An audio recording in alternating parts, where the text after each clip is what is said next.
Hello everyone, ਸਤਿ ਸ਼੍ਰੀ ਅਕਾਲ ਸਾਰਿਆਂ ਨੂੰ। ਤੁਹਾਡਾ ਬਹੁਤ-ਬਹੁਤ ਸਵਾਗਤ ਹੈ ਅੱਜ ਦੀ ਕਲਾਸ 'ਚ। ਅੱਜ ਆਪਾਂ ਕਰਨ ਜਾ ਰਹੇ ਹਾਂ ਪੰਜਾਬ ਸਕੂਲ ਐਜੂਕੇਸ਼ਨ ਬੋਰਡ ਦੀ 10ਵੀਂ ਕਲਾਸ ਦੀ ਪੰਜਾਬੀ ਦੀ ਕਿਤਾਬ ਤੇ ਉਹਦਾ 6ਵਾਂ ਚੈਪਟਰ ਧਰਤੀ ਹੇਠਲਾ ਬਲ, ਜੋ ਕਿ ਲਿਖੀ ਹੈ ਕਹਾਣੀ ਕੁਲਵੰਤ ਸਿੰਘ ਵਿਰਕ ਨੇ।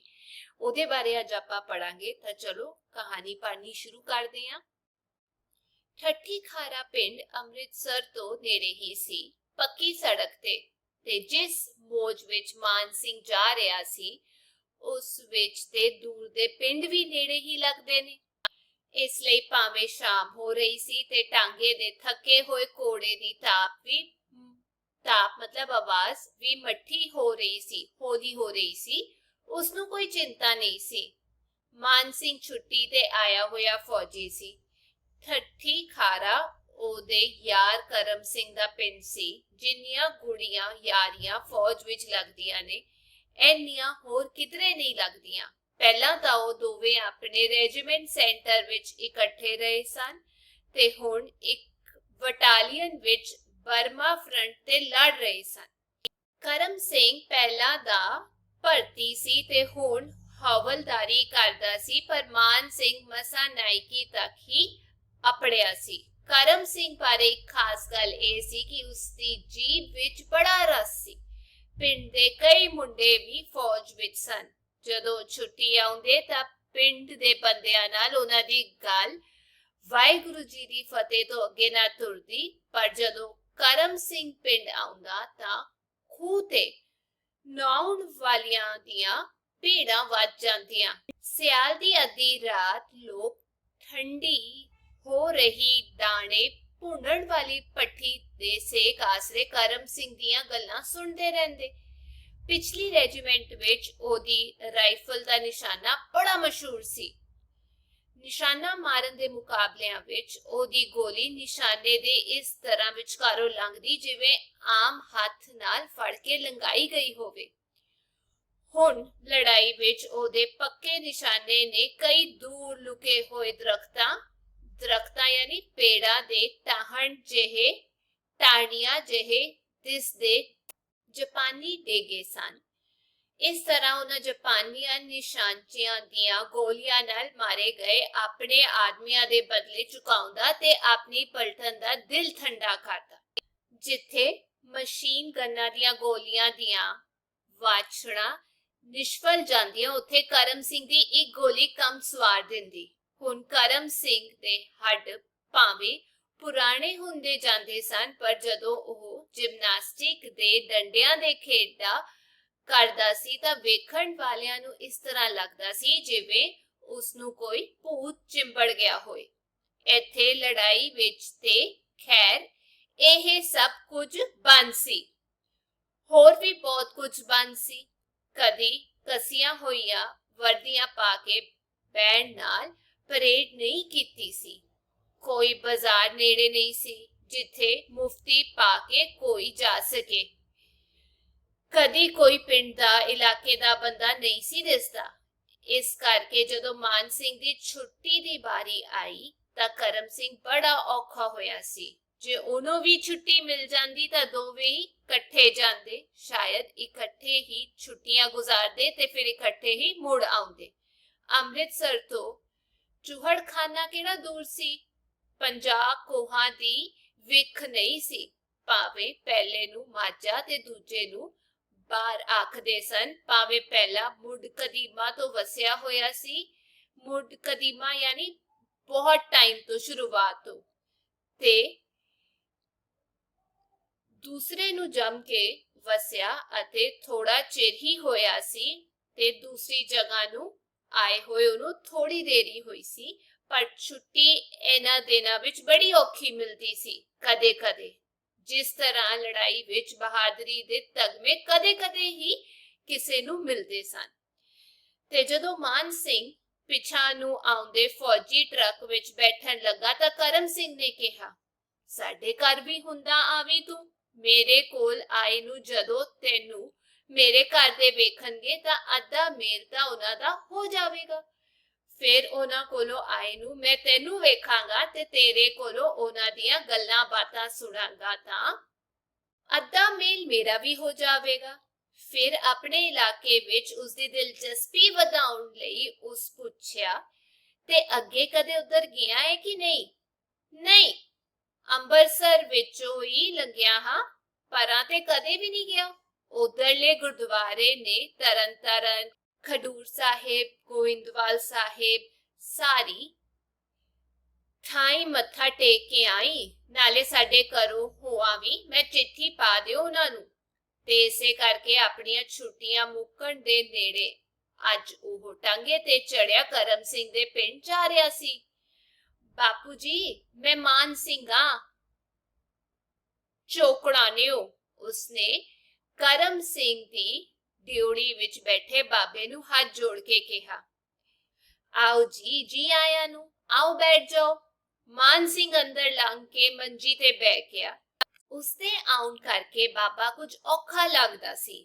ਪਹਿਲਾਂ ਤਾਂ ਇੱਧਰ ਉੱਧਰ ਵੇਖ ਰਿਹਾ ਸੀ, ਪਰ ਹੁਣ ਉਸਨੇ ਚੁੱਪਚਾਪ ਨੀਵੀਂ ਪਾ ਲਈ, ਯਾਨੀ ਅੱਖਾਂ ਨੀਵੀਆਂ ਕਰ ਲੀਆਂ।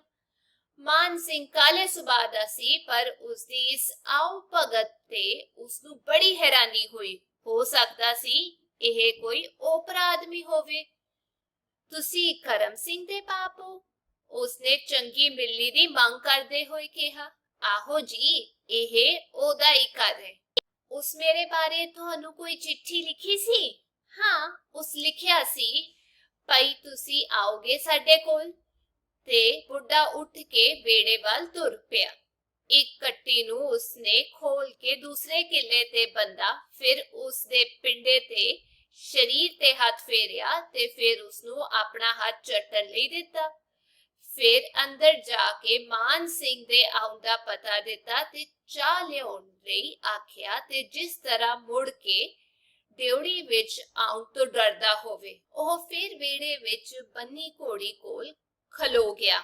ਉਸਦੇ ਅੱਗੇ ਪਈ ਤੂੜੀ ਨੂੰ ਹਿਲਾਇਆ, ਹੋਰ ਛੋਲੇ ਲਿਆ ਕੇ ਉਸ ਵਿੱਚ ਪਾਏ ਤੇ ਅਖੀਰ ਮੁੜ ਕੇ ਡਿਉੜੀ ਵਿੱਚ ਆ ਗਿਆ। ਬਾਬਾ ਹੁਣ ਵਧੇਰੇ ਆਪਣੇ ਆਪ ਵਿੱਚ ਸੀ। ਉਹ ਮਾਨ ਸਿੰਘ ਵੱਲ ਦੇ ਸੱਜੇ ਖੱਬੇ ਵਿੱਚ ਝਾਕ ਰਿਹਾ ਸੀ। ਜਸਵੰਤ ਸਿੰਘ ਕਿੱਥੇ ਵੇ? ਮਾਨ ਸਿੰਘ ਨੂੰ ਪਤਾ ਸੀ ਕਿ ਕਰਮ ਸਿੰਘ ਦੇ ਨਿੱਕੇ ਭਰਾ ਦਾ ਨਾਂ ਜਸਵੰਤ ਸਿੰਘ ਹੈ। ਹੁਣੇ ਆ ਜਾਂਦਾ ਏ, ਚਰੀ ਦੀ ਕੱਢ ਲੈ ਕੇ। ਇੰਨੇ ਨੂੰ ਕਰਮ ਸਿੰਘ ਦੇ ਬੇਬੇ ਚਾਹ ਲੈ ਕੇ ਆ ਗਈ। ਬੇਬੇ ਜੀ, ਸਤਿ ਸ਼੍ਰੀ ਅਕਾਲ। ਮਾਨ ਸਿੰਘ ਦੇ ਹੱਸਦੀਆਂ ਅੱਖਾਂ ਨਾਲ ਬੁੱਢੀ ਵੱਲ ਵੇਖਿਆ। ਬੁੱਢੀ ਦੇ ਹੋਂਠ ਕੁਝ ਕਹਿਣ ਲਈ ਫਰਕੇ, ਪਰ ਕੋਈ ਅੱਖਰ ਨਾ ਬਣਾ ਸਕੇ। ਮਾਨ ਸਿੰਘ ਨੇ ਚਾਹ ਵਾਲੀ ਗੜਵੀ ਦੇ ਖੋਲੀ, ਬੇਬੇ ਦੇ ਹੱਥੋਂ ਫੜ ਲਈ ਤੇ ਉਹ ਵਾਪਸ ਚਲੀ ਗਈ। ਇਹ ਮਜੈਲ ਕਿਸ ਤਰ੍ਹਾਂ ਦੇ ਆਦਮੀ ਨੇ? ਮਾਨ ਸਿੰਘ ਹੈਰਾਨ ਹੋ ਰਿਹਾ ਸੀ। ਆਪਣੇ ਵਿੱਚੋਂ ਬੜਾ ਤੰਗ ਸੀ, ਪਰ ਹੁਣ ਕਰਮ ਸਿੰਘ ਦੇ ਘਰ ਆ ਕੇ ਵਾਪਸ ਥੋੜਾ ਜਾ ਸਕਦਾ ਸੀ। ਚਲੋ ਇੱਕ ਰਾਤ ਰਹਿ ਕੇ ਵਾਪਸ ਮੁੜ ਚੱਲਾਂਗੇ, ਉਸ ਫੈਸਲਾ ਕੀਤਾ।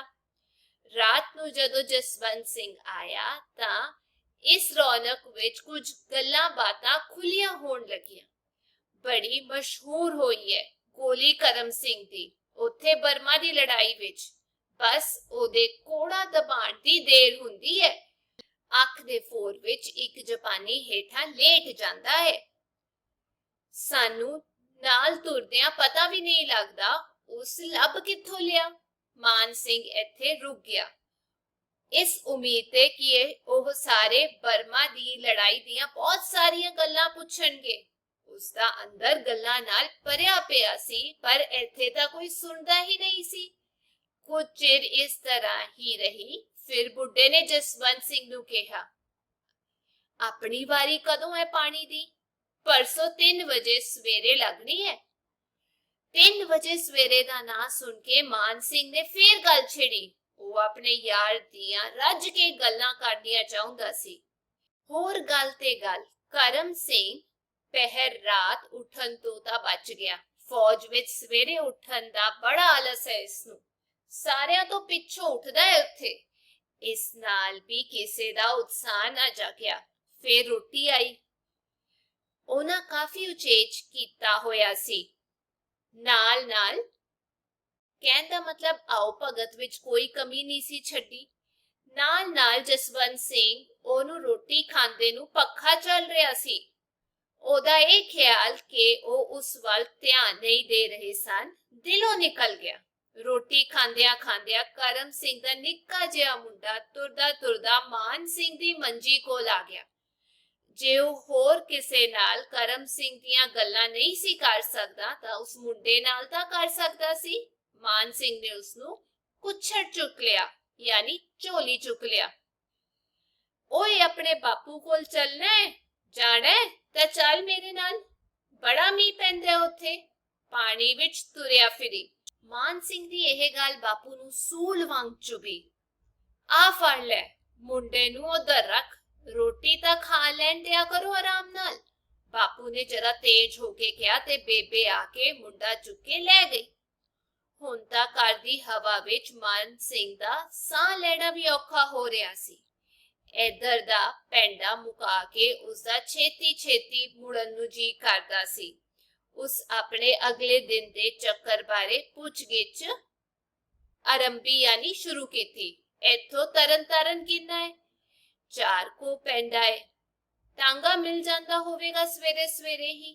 ਟਾਂਗੇ ਟੁੰਗਿਆਂ ਦਾ ਕੋਈ ਫਿਕਰ ਨਾ ਕਰ ਤੂੰ, ਜਸਵੰਤ ਨੂੰ ਤੇਰੇ ਨਾਲ ਕੱਲਾਂਗੇ, ਦੋਵੇਂ ਭਰਾ ਇਕੱਠੇ ਹੀ ਮੱਥਾ ਟੇਕ ਆਇਓ ਸਾਰੇ।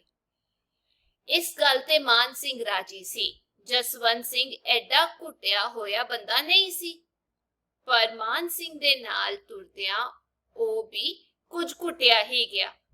ਜਿਹੜੇ ਜਾਣੂ ਬੰਦੇ ਉਹਨੂੰ ਰਾਹ ਵਿੱਚ ਮਿਲਦੇ ਉਹਨਾਂ ਨੂੰ ਦੂਰੋਂ ਹੀ ਫਤਿਹ ਬੁਲਾ ਕੇ ਅਗਾਹ ਤੁਰ ਪੈਂਦਾ।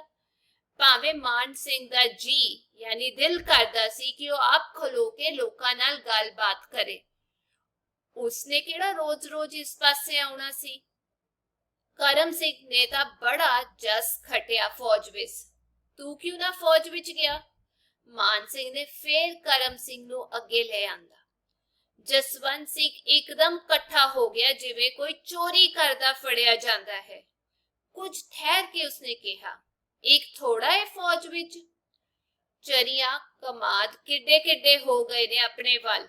ਇੱਕ ਚਰੀ ਦੀ ਪਹਿਲੀ ਕੋਲੋਂ ਲੰਘਦਿਆਂ ਜਸਵੰਤ ਸਿੰਘ ਤੇ ਗੱਲ ਵਲਾਈ, ਯਾਨੀ ਗੱਲ ਨੂੰ ਬਦਲ ਦਿੱਤਾ। ਬੰਦੇ ਬੰਦੇ ਜਿੱਡੇ ਖੜੇ ਨੇ। ਉਸਦਾ ਦਿਲ ਇਸ ਗੱਲ ਵੱਲ ਨਹੀਂ ਸੀ ਕਿ ਉਹ ਆਪਣੇ ਯਾਰ ਦੀਆਂ ਗੱਲਾਂ ਕਰਨੀਆਂ ਚਾਹੁੰਦਾ ਸੀ। ਪਿੰਡ ਮੁੜ ਕੇ ਮਾਨ ਸਿੰਘ ਪਿਛਾ ਮੁੜ ਕੇ ਪਿੰਡ ਜਾਣ ਦੀਆਂ ਸਲਾਹਾਂ ਵਿੱਚ ਸੀ। ਅੰਮ੍ਰਿਤਸਰੋਂ ਰਾਤ ਦੀ ਗੱਡੀ ਫੜ ਕੇ ਉਹ ਸਵੇਰ ਵੇਲੇ ਪਿੰਡ ਆਪੜ ਸਕਦਾ ਸੀ, ਯਾਨੀ ਕਿ ਪਹੁੰਚ ਸਕਦਾ ਸੀ।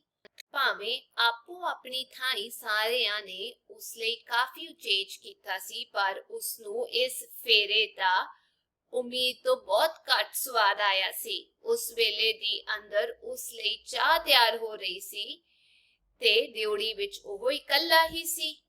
ਸਾਹਮਣੇ ਗਲੀ ਵਿੱਚ ਇੱਕ ਝੋਲਾ ਗਲ ਵਿੱਚ ਲਮਕਾਈ ਡਾਕੀਆ ਤੁਰੀ ਆਉਂਦਾ ਸੀ। ਪਹਿਲਾਂ ਤਾਂ ਇਸ ਤਰ੍ਹਾਂ ਲੱਗਦਾ ਜਿਵੇਂ ਉਹ ਤੁਰਦਾ ਤੁਰਦਾ ਸਿੱਧਾ ਹੀ ਅੱਗੇ ਲੰਘ ਜਾਵੇਗਾ, ਪਰ ਉਹ ਦਿਉੜੀ ਵਿੱਚ ਆ ਕੇ ਮੰਜੀ ਤੇ ਬੈਠ ਗਿਆ। ਕੀ ਲਿਆਏ ਹੋ? ਲਿਆਇਆ ਕੀ ਆ ਪੈਨਸ਼ਨ ਆਈ ਹੈ ਵਿਚਾਰੇ ਕਰਮ ਸਿੰਘ ਦੀ। ਕਰਮ ਸਿੰਘ ਦੀ ਪੈਨਸ਼ਨ? ਕਰਮ ਸਿੰਘ ਮਾਰਿਆ ਗਿਆ।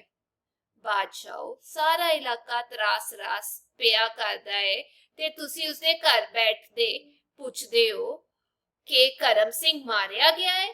ਚਿੱਠੀ ਆਇਆ ਤੇ ਅੱਜ 15 ਦਿਨ ਹੋ ਗਏ ਨੇ। 2 ਵਾਰ ਮਾਨ ਸਿੰਘ ਨੂੰ ਸਾਹ ਕਾਲਾ ਜਿਹਾ ਆਇਆ। ਸਿਰ ਤੇ ਨੱਕ ਤੋਂ ਉਤਲੇ ਹਿੱਸੇ ਦੀ ਇੱਕ ਮੁੱਠ ਜਿਹੀ ਮਿੱਟੀ ਗਈ ਤੇ ਫਿਰ ਅੱਖਾਂ ਰਾਹੀਂ ਪਾਣੀ ਨਿਚੜਨ ਨਾਲ ਢਿੱਲੀ ਹੋਣ ਲੱਗੀ।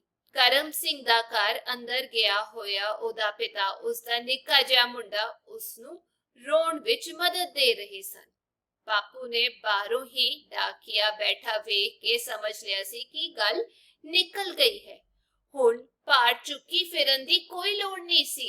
8 ਪੈਰਾਂ ਦਾ ਦਬਾ ਢਿੱਲਾ ਹੋਇਆ, ਅਥਰੂ ਵਹਿ ਤੁਰੇ।